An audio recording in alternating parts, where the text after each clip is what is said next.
The opinions, views, and conclusions expressed in this show are those of the show host and co-host and do not necessarily reflect the views or positions of KPFV FM or its affiliates. The last day of school, yay, the most exciting day of your life. You're all armed and ready to step out into the world and be a grown-up, right? Or are you? Well, let's be sure. Grab your phone, turn on the recorder, and let's talk about navigating the business of your life after school's out. My name is Janet Nast. I'm the author of Shifting to the Business of Life. Let's get started. To the Business of Life, my name is Jan. And as always, if you have topics or suggestions for anything you'd like me to talk about, or if you have any questions about anything I talk about, always feel free to give me a call here. The number is 775-990-4900. And again, if you were shy and you don't like to be on the phone publicly, you can always email me at jan@janetmnast.com. All right, well, so I have to ask you a few questions to get started here. Do you know what to do when you were stopped by a police officer?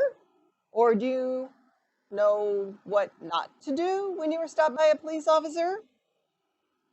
Also, do you know when it's legal to have sex? That's kind of a weird one, right? And do you know what protected sex really means? A lot of weird questions I'm going to answer for you today on this show. Before I answer all those questions, though, I do have some job postings. I like to kind of keep you informed. That way you always know what's going on and you know where your opportunities are here in Pahrump. All right, we have in today's Pahrump Valley Times listing, we have help wanted. Senior citizen needs some trash removed. That number is 775-751-2966. Keep in mind, Homestead Furniture out there on Homestead Road is still looking for employees. So you may want to drop by or give them a call. I have a few others. I'll read those a little bit later. Well, let's get to that law enforcement thing. I'd like to start off by telling you why this is important. When you are over the age of 18, you are legally considered an adult at this point. That means it's in your best interest to follow some guidelines whenever you find yourself face-to-face with any law enforcement officer. Kind of keeps you out of trouble, kind of saves you some money, and I'm all about saving money. The other thing is I just want you to be aware of this, so when you go out into the world and you find yourself in one of these situations, you're not blindsided by some, bad long-term effects. So I'll start off with two pieces of advice before I get into some of the details.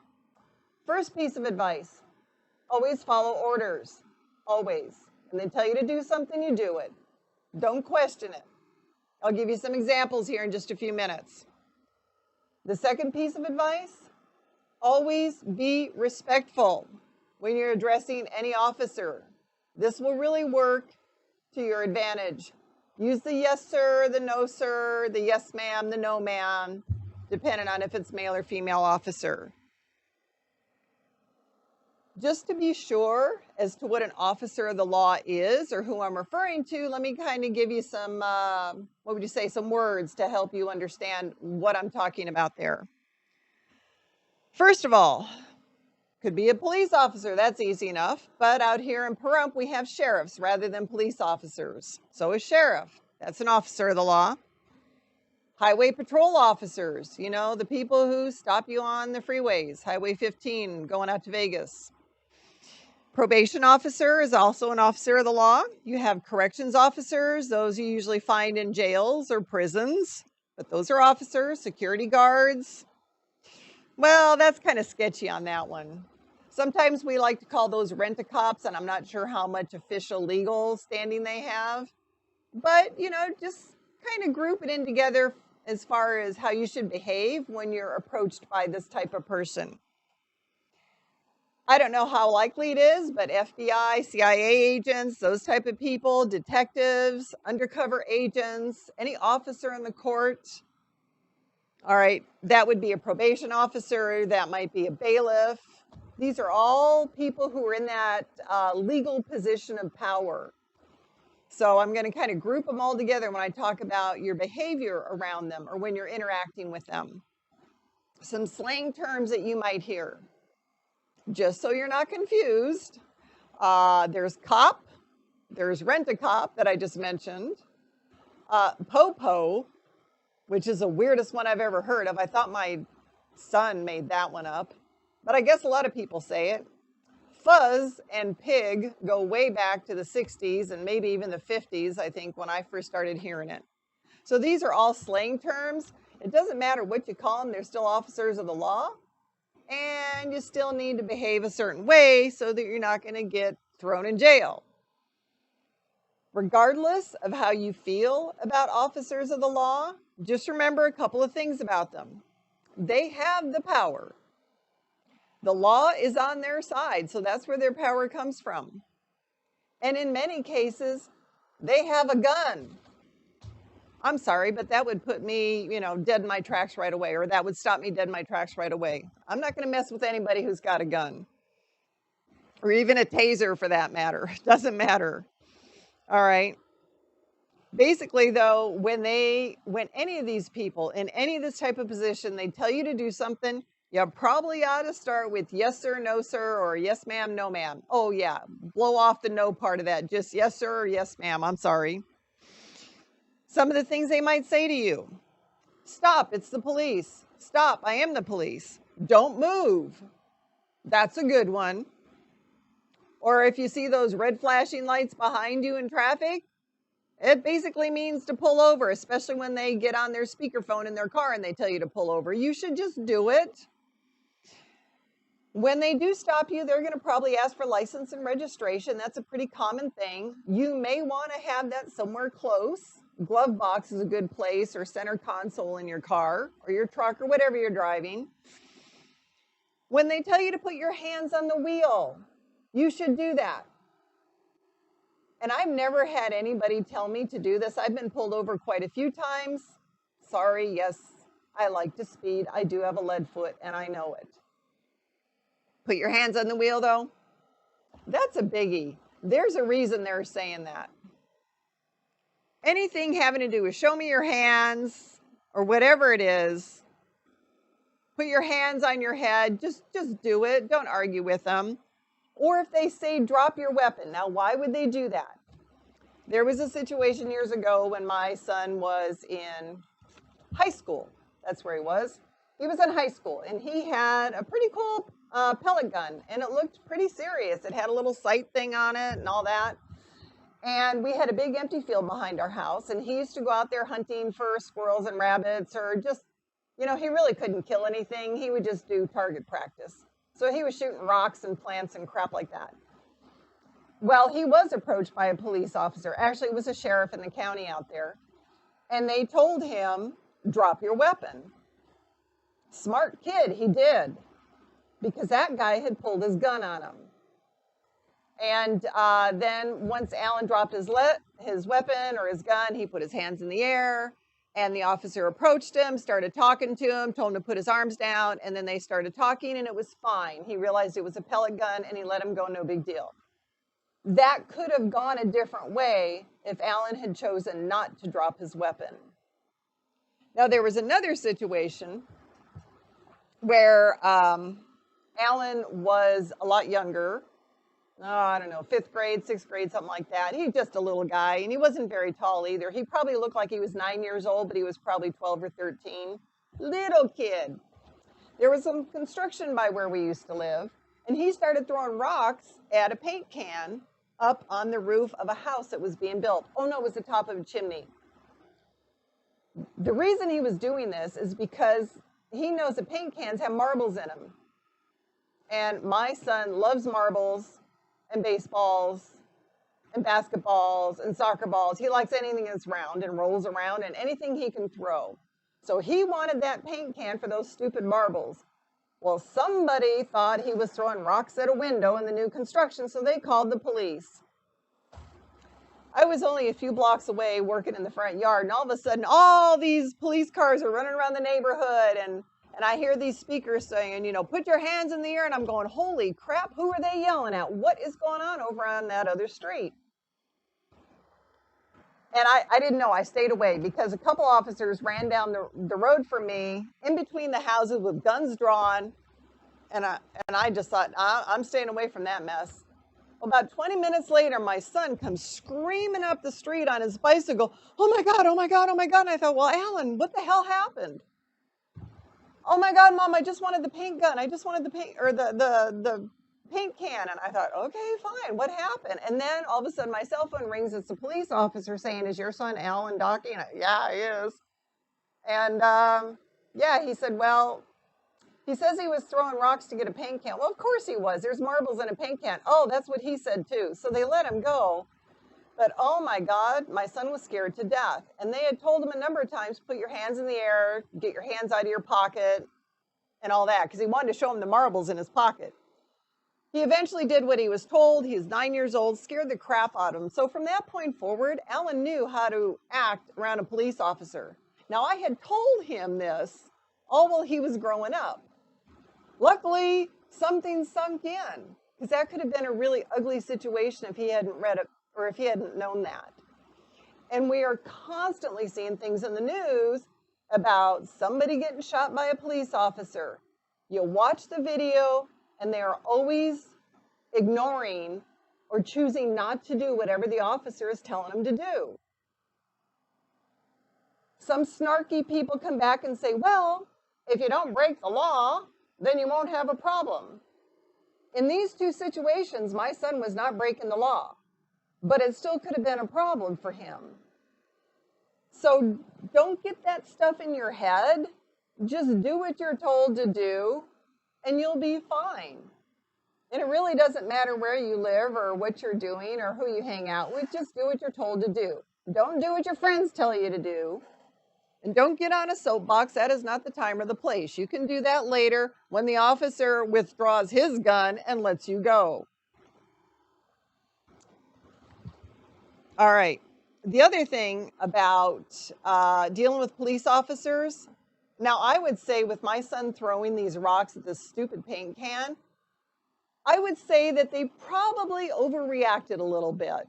I mean, drawing guns on this little kid that didn't even stand 4 feet tall. I'm sorry, and it didn't look like he had any weapons in his hand. Well, okay, maybe he had a rock. Either way, what I'm trying to say here is that you never know if this particular officer approaching you maybe was looking for someone else. Suppose that phone call came in, that 911 from the neighbor, and I eventually met the neighbor who said, oh yeah, these kids are destroying this house.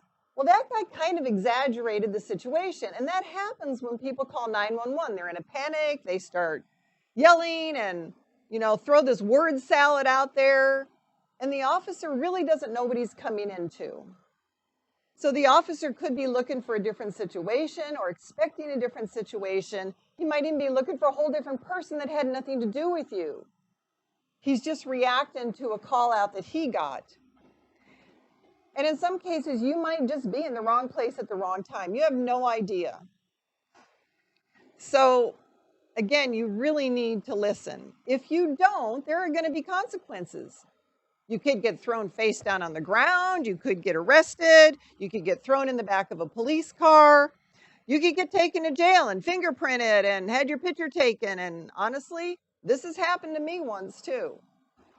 Not even going to talk about why that happened. Either way, it is scary. It is really scary. There's nothing like that. And then when you're going through all this, they're going to work out the details later. They don't really care what you have to say. You don't even have a chance to defend yourself when you're being processed for this type of thing. So the other thing is this charge may or may not stick. You don't know. If you or they don't have enough evidence to prove otherwise, you may be looking at jail time.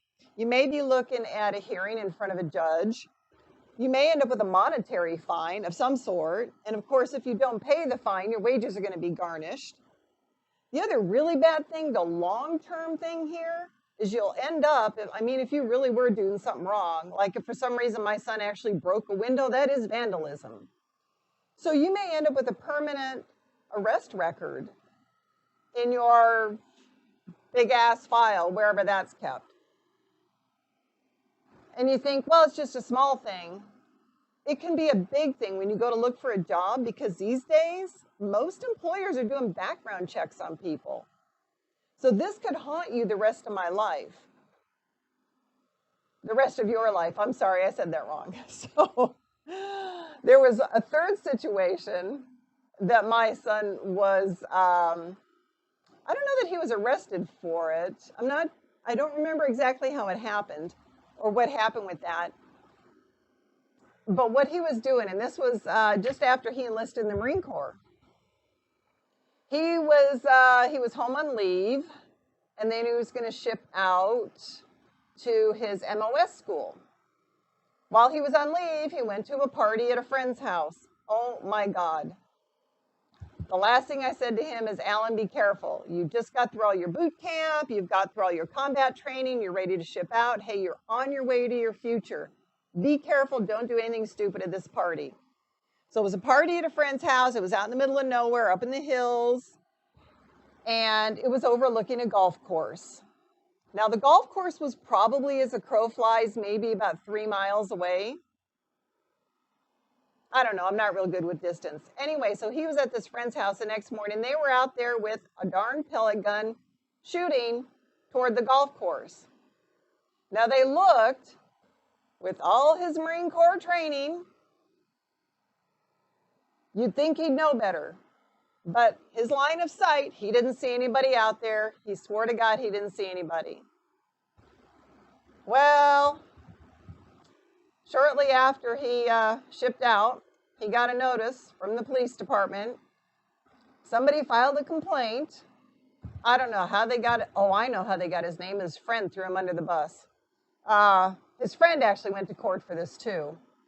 But some guy was on the golf course and he felt like somebody was taking pot shots at him. So they filed a complaint and these kids were arrested.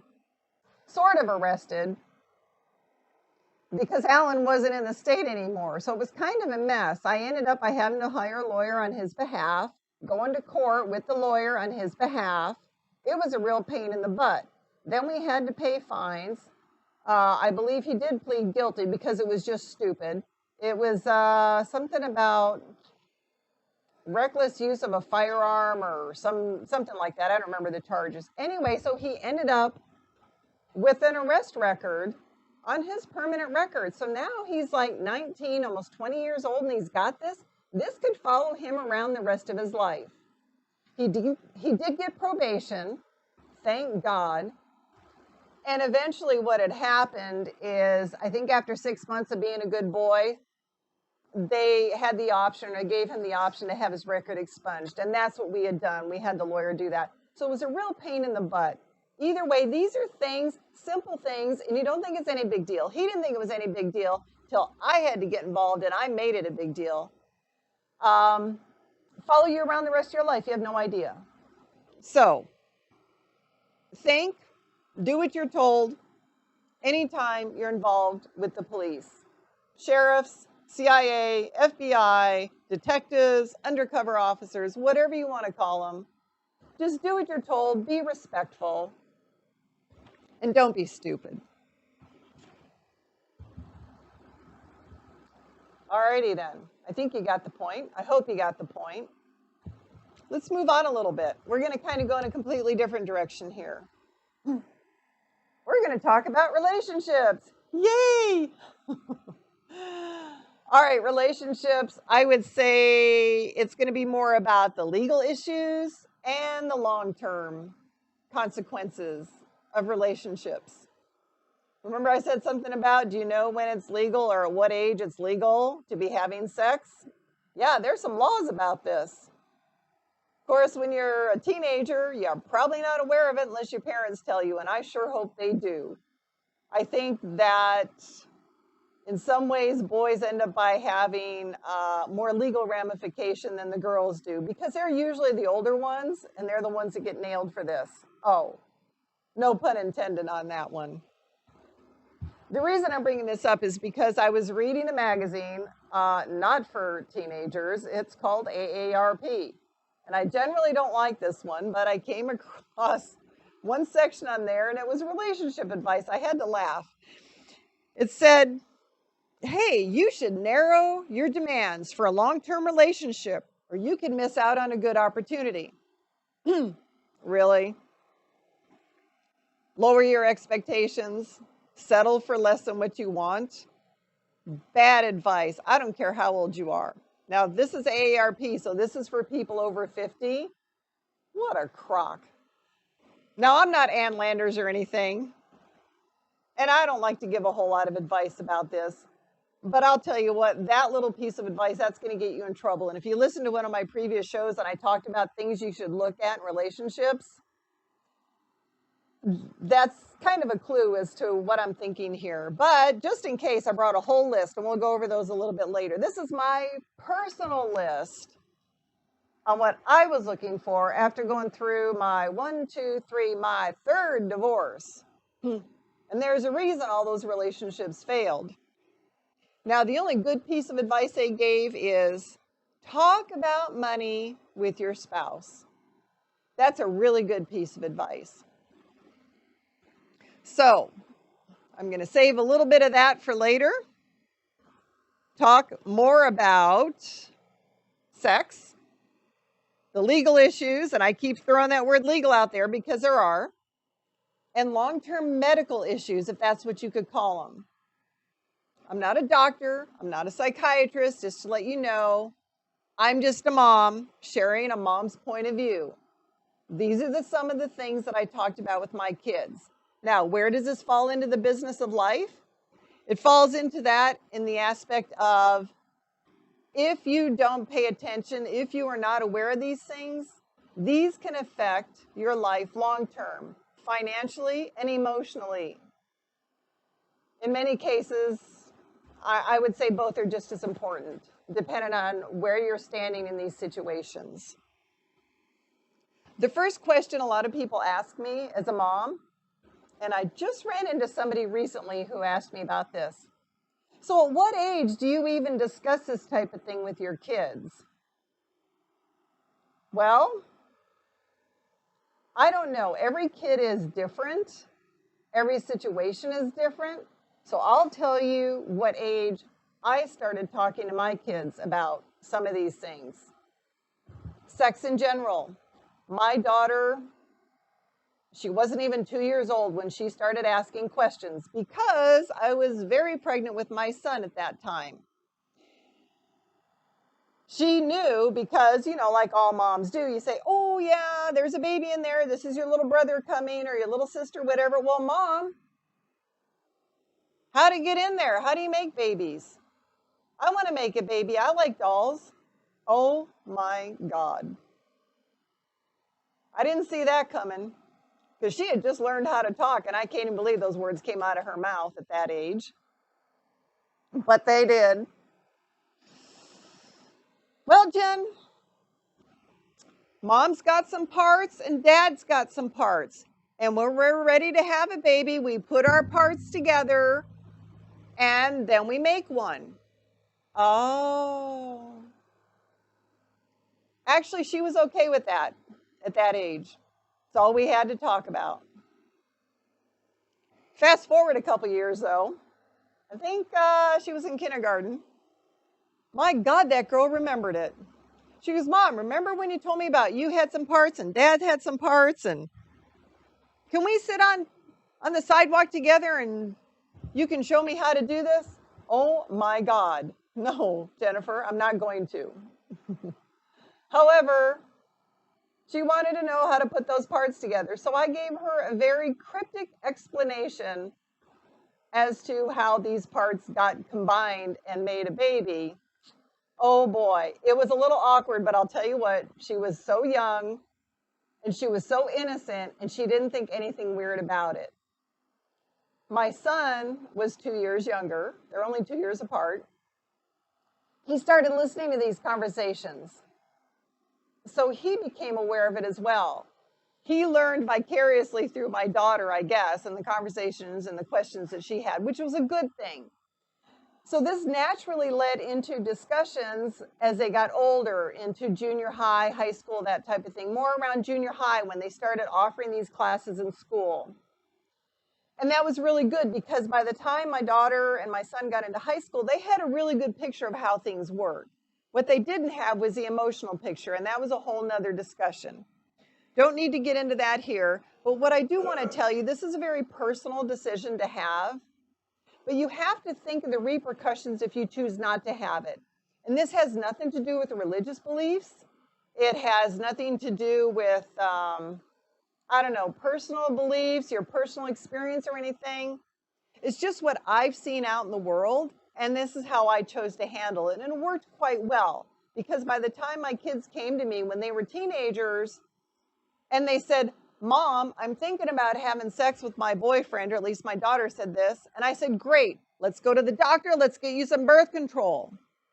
So this was it was a really good result for me. As a single parent, I'll tell you what, one of the things I told my kids over and over again, I am not raising a kid that you bring home to me. If you get pregnant at 14, 15, 16 years old, I'm not raising your babies, and I know you don't have a job because you're not out of high school, so you're not raising them either. That means don't do it. So, a lot of times, teenagers find themselves in some bad situations, unavoidable situations. And that's, there's nothing you can do about that. You kind of deal with whatever's been thrown at you, and I understand that. Every situation is different. One of those things is rape. One of those things is called statutory rape. Now, there's another thing we can throw into the mix. It's called the age of consent. This is bringing you back into, what's all that stuff about when it's legal to have sex? All right, well, rape is just not legal anyway. That's when somebody forces you to do something you don't want to do. That's it. No questions asked. It is wrong. It is illegal. Just don't do it. Guys, girls, don't do it. And it does happen both ways. Just don't. Now, statutory rape's a little bit different. That's not a forceful kind of thing.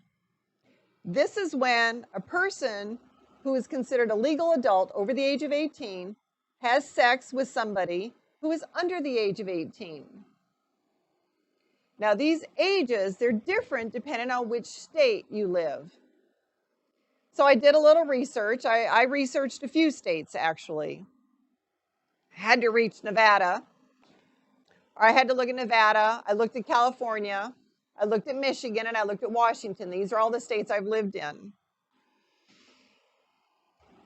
Before I go into the different rules for the different states, I want to tell you, just remember that when you are 18 in most states, you are legally considered an adult. If you're smart, you don't have sex with anybody under 18. That is called statutory rape. Now, most times, nobody's going to press charges. But suppose you're a 16-year-old daughter, brings home her 19-year-old boyfriend who she's madly in love with. Oh my God, I love him. And your parents hate him. Absolutely hate him. Then they try to forbid you from seeing him. Luckily, I never brought anybody home like that. But I've seen this happen a lot. Now, my daughter brought home somebody I didn't like. Luckily, he was only a year older than her. They were both under 18. But I didn't like him. And the other thing I didn't do is I didn't say that you can't see him. You can't date him. He's a jerk. All I said was, Jen, I'm not wild about this one, but that's me. I don't have to go out with him. So if you like him, have at it, have a good time. Well, eventually she found out he was a jerk too, and she was thinking, oh my God, I wasted a whole year of my life on that clown. Okay, so your kids are smart. They'll eventually figure this out. But if there was an age difference, like I said, if he's 19 and she's 16, you can't really forbid them from seeing each other. I mean, you can say it all you want, but the more you say it, I'll give you a tip here, the more likely they are going to want to see that guy behind your back. Happens every time. I've seen it in so many situations with my friends growing up, with my kids' friends. It's hysterical. And I thought, yeah, the minute you start picking your kids' friends, that's the minute you're in trouble. But either way, if this parent wants to be a jerk and they suspect that this young man is sleeping with their 16-year-old daughter, they can have him arrested for statutory rape. Well, how serious is that exactly? Oh my gosh, it is so serious. In some states, depending on the age difference, this can be a felony. Other states, not so much, but either way, it's something that goes on your permanent arrest record. And you know how it shows up? You are now considered a child molester. So now you're going to have restrictions as to where you can live in any neighborhood. You can't be close to schools. You can't be, near playgrounds or anything like that. You can't have anything to do with kids. If you eventually grow up and have your own kids, you can't even drop them off at a daycare center.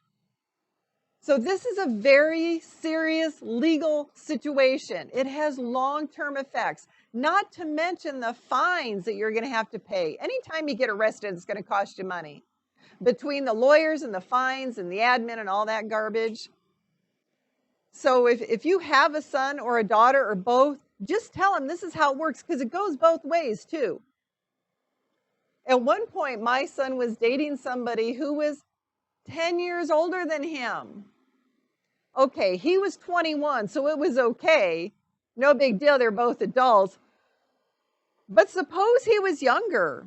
Suppose in the situation, this is a teacher and a student. Oh my God, have we seen that in the news over the years? Quite a few times. That woman is guilty of statutory rape as well. So it goes both ways here.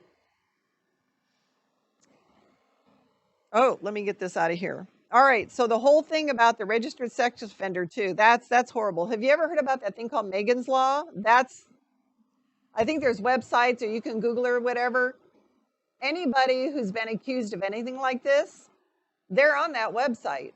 And then there's a map. I remember looking this up when I bought a house in a new neighborhood once. There's a map where you can find on that website anybody in your neighborhood that's a registered sex offender, and it shows the level of offense on their house. It's like a little dot, and you kind of hover over the dot, and it comes up right on the screen. And I thought, oh my God. First it was, oh my God, there's like 15 people in my neighborhood, and there's only 2 streets in my neighborhood. That's scary. And second was, oh my God, there's that many creepy people who actually molested children. And in the case in that neighborhood, it was against children. There was no statutory rape. At least if you saw statutory rape, you know, oh yeah, it was some kid that slept with some senior in high school slept with some girl, and you know, she was a sophomore or something, you know, a couple years difference. Let me tell you about the ages though. This is real interesting. And I didn't know this about Nevada, so I'll go through Nevada first. Nevada, 16 is the age of consent in Nevada. I thought, well, that's kind of cool. Sort of. I guess parents don't want to hear this, but you should be aware of it. I mean, some parents don't even know this stuff. But it is considered statutory rape if one of the people is over 18 and even, or let me see, what did it say? 18 or older and at least 4 years older than the victim. So, yeah. And if somebody is 19 and he's going out with somebody 14, oh, that's a big difference, definitely. If somebody, oh, here's where the felony part is. It's a felony if the what would you say, the defendant is over 21. And even if the girl's 17 and they're only 3 years apart in age, he's over 21, and that's a felony. That's a big deal. I don't even know if you can get anything like that expunged. So in Nevada, if you're both under 16, yeah, not such a big deal. If one of you is over 18, you better start sweating it. If one of you is over 21, you might as well just say goodbye to your life. California, legal age of consent is 18. So that means nobody under the age of 18, which is every kid in high school, nobody can legally be having sex. If you're caught, if a parent chooses to prosecute their child, they can. It's like, oh my God. And there's no Romeo and Juliet law. I thought that was kind of funny when I read that online. It said, For example, if they're close in age, like one person is 19 and the one is 17, doesn't make any difference. They call that a Romeo and Juliet clause, I guess. Uh, no exceptions in California. Wow. So you better be careful. And I think it's real funny too that they have this really strict law in California, and then they fill the whole darn state with military bases. And they fill most of those military bases with the 90% men. And they're usually nice looking too. I don't know what it is about the military. Maybe it's a uniform. I don't know. Anyway, I think that's kind of ironic. So now in Michigan, the legal age of consent is 16. It sounds like Nevada.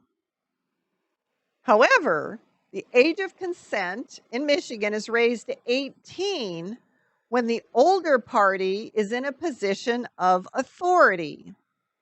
Washington has the same thing. So that means a foster parent, a teacher, any adult in a position of power in a work setting or a professional setting.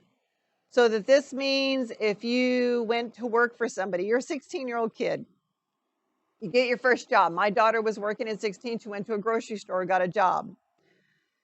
So if the age of consent was 16, but then her boss, who is 17 or 18 or whatever, not even over 18 himself, he's in a position of power. So she and he cannot be getting together at all because it looks like he's using his position of power to take advantage of her. And that is illegal. So that's how it's stated in Michigan, pretty much how it's stated in Washington State as well. And again, I just found some information on the 4 states that I've ever lived in. Wherever you go, if you are not sure and all this sounds too overwhelming, too confusing, just look it up. I would say everybody has access to the internet now or a computer. You can go to a library and you can use their computers for free. Just look it up. Find out what it is, protect yourself. Or you know what, even if you don't want to look it up, ask mom and dad. Talk to them about it. And there's another reason you should talk to them about it. There's some mental anguish, kind of, should I call that anguish? There's some emotional issues, could be mental anguish, kind of all wrapped up in this sex thing. In addition to the legal aspects of it, you really need to consider this. And this is not something you're going to find on the internet. This is something you're going to find when you talk to mom and dad, or you talk to somebody you trust as an adult. And what I'm talking about here is that boys and girls, they see sex differently between them. And it really doesn't matter what age. These are generalizations that I'm going to bring up. And it has nothing to do with religion. Although part of it may have to do with their religious upbringing, may have to do with the values with which they were raised by their parents or other family members. All right. So these generalizations, let me tell you what they are. First of all, sadly, I learned this at a young age. In high school, young boys, their hormones are raging. Now, they're not all the same, and I'm trying so hard not to stereotype anybody. Again, this is just what I've seen over the years. But basically, to boys, especially young boys who are just kind of learning about this type of thing, to them, sex is a sport. And the way I come to that conclusion is because of the terms that they use when they talk about it with their friends. They talk about scoring, something they do in sports. They talk about getting to various bases. Usually first base is the best one, they say. But hey, then, did you get a home run? Did you knock it out of the park? Oh my God. So they really do see it as a sport. And this is generally when they're young. And generally when they're too young to understand the emotional aspects of this. Or maybe they don't even know about them. I don't know. Eventually, I think there's a lot of good guys out there who figure this one out. And then girls, though, however, they're on the complete opposite edge of the spectrum because girls read and watch a lot of romantic movies, books, tell stories, giggle about it, whatever it is. They see sex as love. That's it. He had sex with me. He must love me. This is a long-term commitment. Oh my God, we're going to be going steady. I'm going to meet his family. He's going to meet my family. This is going to lead to an engagement. We're going to get married. We're going to have a billion kids. Holy cow. So again, boys generally see it as a sport when they're young. Girls always see it as love. They generally don't change their attitude. Luckily, the boys come around, they grow into young men, and they eventually change their attitude about it. And it's a wonderful thing. So somewhere in the world, we're eventually getting on the same page, speaking the same language, which is wonderful. But I'll tell you what, when people are this young, teenagers, emotionally, they're a mess anyway. So just one little thing, you can't tell them not to do it. I mean, you can try. You can talk to your blue in the face. But did you ever notice when somebody tells you you can't do something or you shouldn't do something or I'm not going to let you do something, I'm going to forbid you to do something? You almost automatically want to do just the opposite of what they're saying. Your kids are going to react the same way. So what you do is you head them off at the pass. You give them the information. You talk to them about birth control and that type of thing. You talk to them about these STDs that I'm going to talk about here in a minute. You talk about the emotional hit that they're going to take when they start having sex. Give them the information up front. That way they can make informed decisions. I'm not saying they're going to make the decisions that are going to make you happy as a parent, but at least they have more information to go on. And the odds are going to lean more in your favor of them listening to you. Some other long-term effects for having sex. And we're not even talking about the emotional thing now. We're talking about the physical. STDs. Have you ever heard that? That means a sexually transmitted disease. You may have heard the term AIDS, HIV, herpes, syphilis, gonorrhea. Can anybody get these? Oh, heck yes. Anybody can get them. And it doesn't matter if you're straight or if you're gay. Anybody can get them. And yes, this can happen the first time you mess around with somebody.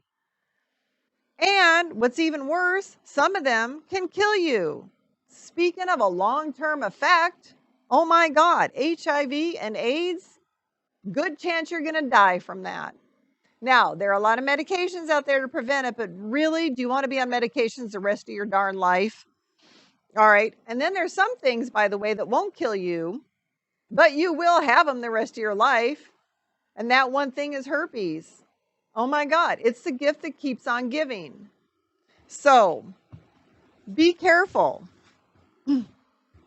Oh, and the thing with herpes, by the way, they're never going to find a cure for that because it doesn't kill you. The whole AIDS thing, yeah, they got that one under control for the most part, but it's still not real convenient, I would say. Herpes is just a nasty little inconvenience. It's nobody's died from it. Nobody's going to die from it. So don't look forward to a cure for that. Just try to avoid the whole thing. And the way you avoid all these long-term medical issues is you have something called protected sex. That is not birth control, by the way. Birth control pills do not prevent any of that. They're not protecting you from any of that. The only thing that's really going to protect you from that would be condoms. That's the only thing that's going to protect you from all these STDs. All right. Again, as a parent, I know you don't want to talk to your kids about these things. That's not a comfortable conversation. But if you start talking to them when they're really young, this might be a natural progression of that conversation. So you can warn them about the legal aspects. You can warn them about these STDs. And the one thing you might want to suggest to them if they're a little bit older, you know, in high school or whatever, strongly suggest when they get into a new relationship that they and their partner go to a doctor and get screened for these things before you really start getting into that physical part of your relationship. Show some trust, shows some, what would you say, responsibility, shows that you're a little bit kind of grown up and you're taking precautions to protect yourself and maybe even your partner. So I think it's a good idea. And some people say, well, they have symptoms. I would know if I had that. No, you won't. Some things like AIDS and herpes and HIV, they don't have symptoms that show up all the time, so you might not know you have it. Some of these things can lie dormant in your body for years before they pop up. So the only way you're going to know is if you get tested. Now, I did mention protected sex. Yes, condoms. The one other thing that's going to protect you from getting pregnant when you don't want to get pregnant. There are so many myths about this. As far as, well, how to avoid it. And I tell you, I heard all kinds of things when I was a kid, all kinds.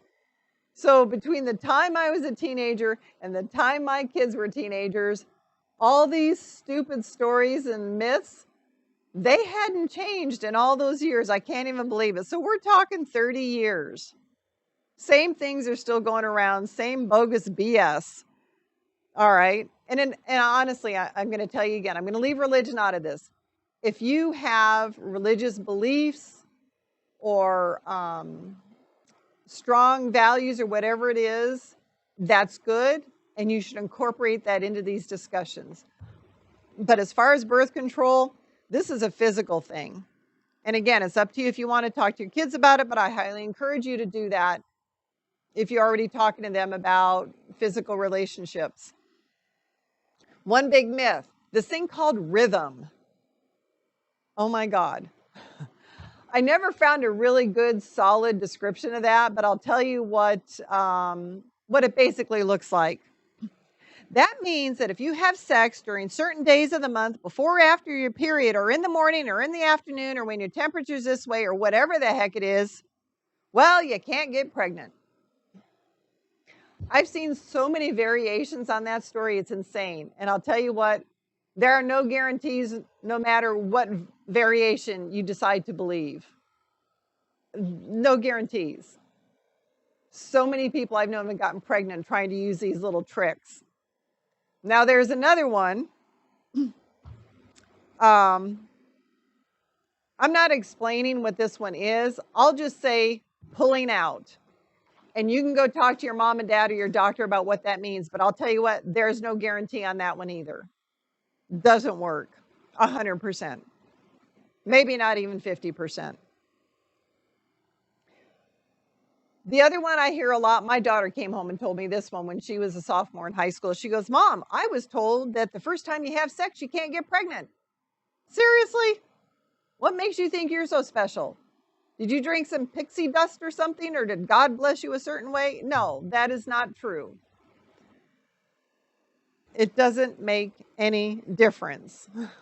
First time, second time, third time, on the roof, in the backseat of a car, in a drive-in, out in a field of corn, doesn't matter.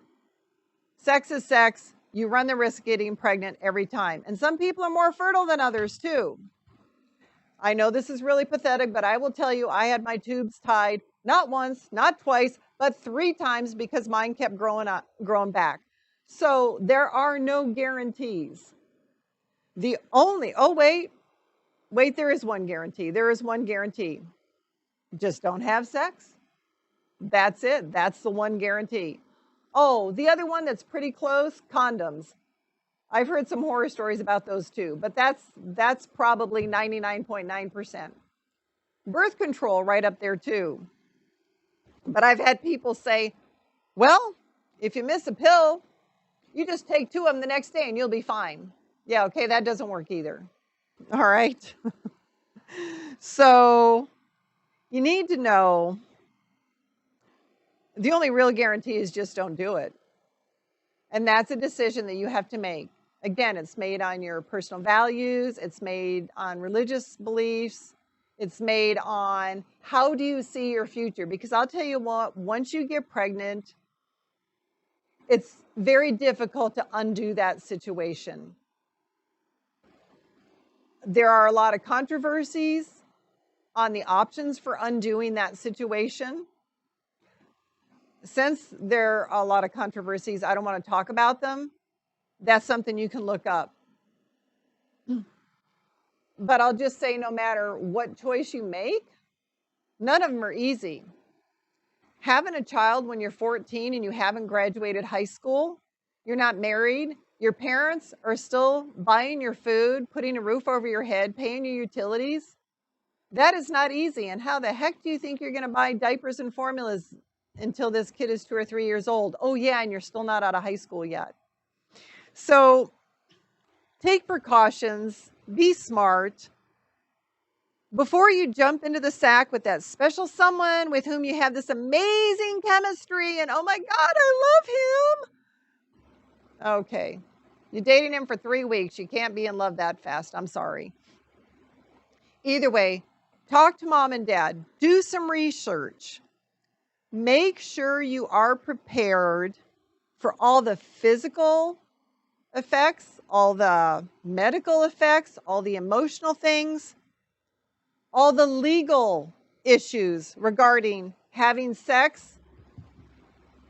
There are so many things to consider. This is not an easy thing to jump into.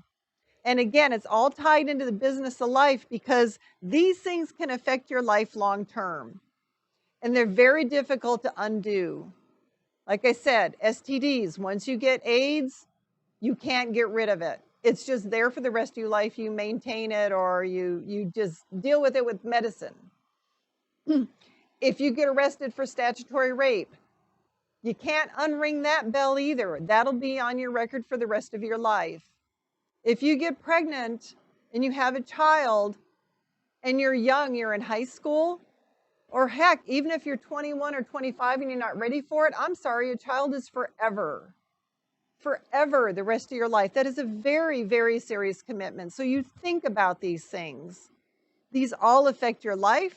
They all affect your livelihood, financially, medically, and emotionally. So really take care of yourself. Now, as far as finding that great, perfect person, I'm going to go through my list here just to kind of give you an idea of some categories to look for before you just jump into bed with that really cool guy or that really hot guy you met at the bar and you had such great chemistry with. Before I do that, let me go back to some serious things. We need to look at a couple more job postings. All right, let's see here. Preferred RV Resort in Pahrump. Y'all know where that is? They are looking for an accountant and they're looking for somebody to work in member services. You can stop by or you can email your resume to manager@preferredrv.com. That's pretty cool. General construction workers, there is a company still looking for some construction workers. Their email address is office@eagleinnovators.com. Also keep in mind that Sayada Trudeau, and oh my gosh, I hope I'm pronouncing that correctly. They are still looking for a wash bay attendant, and they're also looking for a auto mechanic and a body man. So as far as mechanic, they want them to have some experience. Let me see, the body man needs to have some certifications. If you're living here in Pahrump, you know where this particular company is located, Sayada Trudeau. There's a big sign off of 160 if you're not sure. Stop by there, get some more information, or give them a call. These people are all in the phone book. All these listings, keep in mind, I find them in Pahrump Valley Times. I just go to PaHrumpValleyTimes.com. Actually, I just Google it. I don't even know the name of the website. I just Google Pahrump Valley Times. When I find the site, I go to classifieds, and then I use their little filter on the side that says employment, and it gives me this whole page. There's a lot of them here this week. So again, if you're getting out of high school, a lot of opportunities for you. Make sure you have that driver's license so you have transportation for this job. It would be nice if you still had a cell phone number. And then Go apply for a job. Hopefully you can borrow mom and dad's car. Eventually you get a job, you make enough money, you can buy a car. Which, by the way, do you have any idea what it takes to get a car loan? Do you know where you can buy used cars in town? Do you know the difference between buying a used car and a new car? These are some of the things I'm going to talk about in our next show. In the meantime, I promise to give you some categories as far as finding that perfect person. It ain't all just about chemistry, let me tell you. That helps. That does help. I'm not going to lie. All right. You should, of course, look at physical aspects.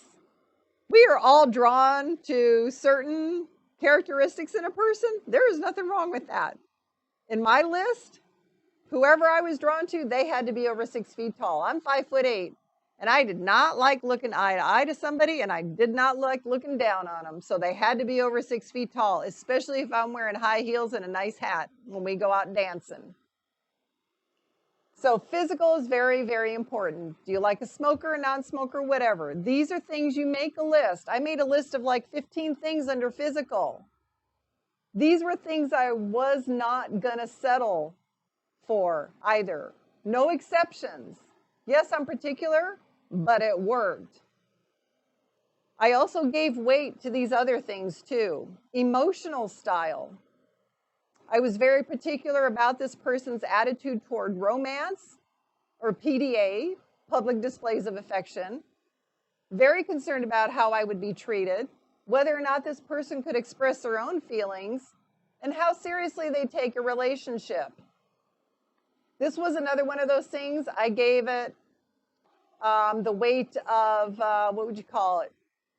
It would be a deal breaker. That's what it was. I considered these deal breaker or non-deal breaker. This would have been a deal breaker if they didn't meet all these categories. Social style was also very important. This is number 3 as far as categories.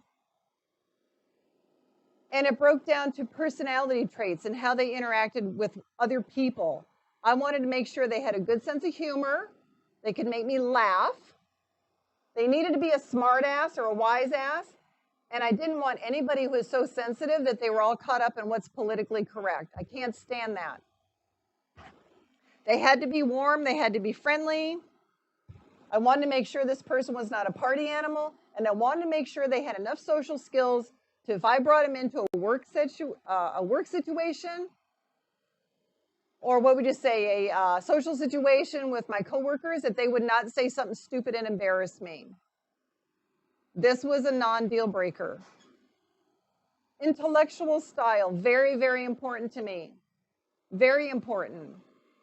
This included their educational background, their attitude toward learning, their attitude towards culture, and their attitude toward world affairs, which would include politics. Educational background, that sounds like I was really pissy and, I don't know, stuck up about it or whatever. All I wanted to know is they were a high school graduate, they had a good command of the English language, and if they had some college behind them, great. That means that they probably read more than one book in their life, and they were more aware of all these other things. Like I said, they had a good attitude toward learning, they weren't closed off to it, that type of thing. So this all kind of grouped together under intellectual style. I think that having a college degree for the sake of having a college degree sometimes was just a waste of money. And I didn't want anybody to be insulted if I said that. So a college degree was actually not required.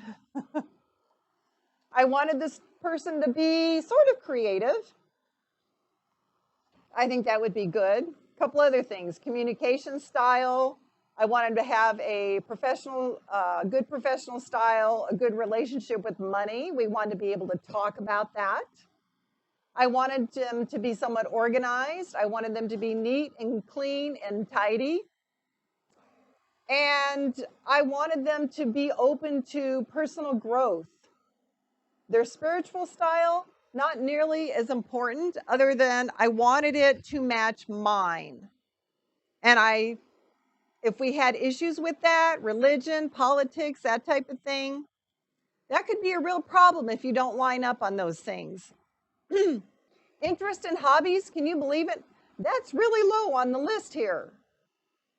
But interest in hobbies were important. The only thing that was not a deal breaker for me is if he couldn't dance. I really didn't care.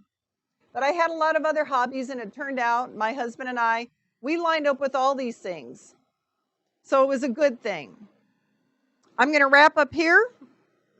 I talked about a lot of things today. Again, they're all included in the book, Shifting to the Business of Life. Some of these I pulled out of You Can't Love Your Children Too Much as well.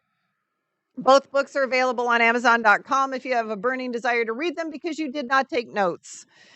Again, if you have topics, suggestions for things I can talk about, questions, disagreements even, I'm open. Give us a call here anytime, 775-990-4900. And you can email me, jan@janetmnast.com. Thank you so much for listening. I appreciate your ears, your listening, any input you have for me. We'll talk to you next week. Bye for now. You're listening to 98.1 FM, KPFB LP, Pahrumps Freedom Radio.